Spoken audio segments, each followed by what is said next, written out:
Maglalagay ako ng cooking oil. Igisa ako ng bawang.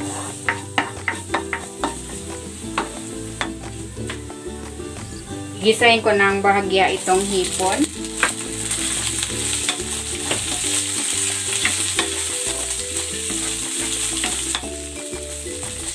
Timplahan ko ito ng asin.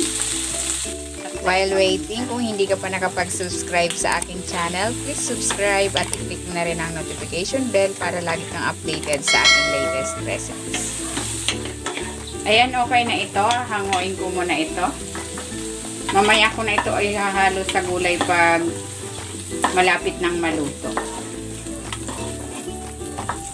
Daga ko ng konting oil. Gigisa ko na tong sibuyas.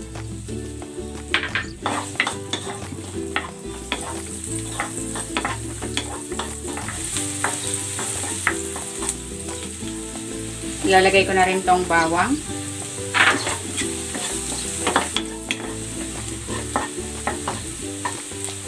At ang kamatis.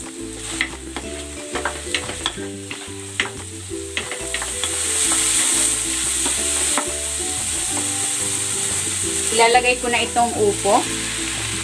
Ito ay isang piraso, more or less mga 1 kilo ng tinimbang ko.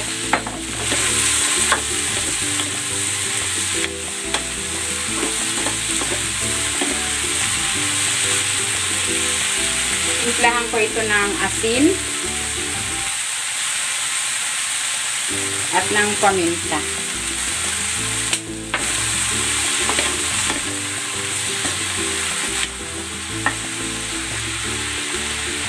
Maglalagay ako ng tubig.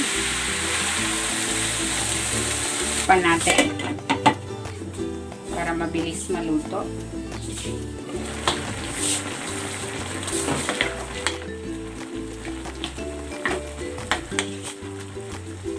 Maglalagay ako dito ng egg noodles. Kalahati lang nito. Or kung may udong kayo, pwede ring udong.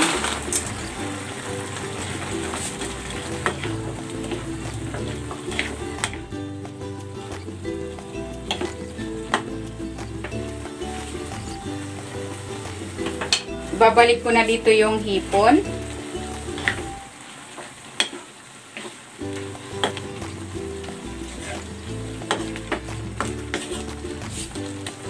Titimplahan ko ito ng konting patis.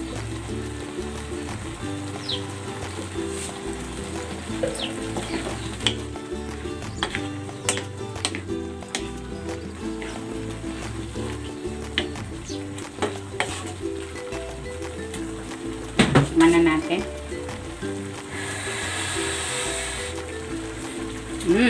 Sarap.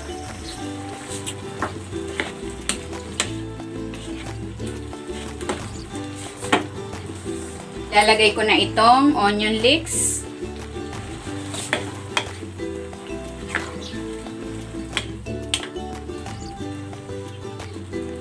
Ayan, luto na itong ating ginisang upo na may egg noodles at hipon. Hanguin na natin.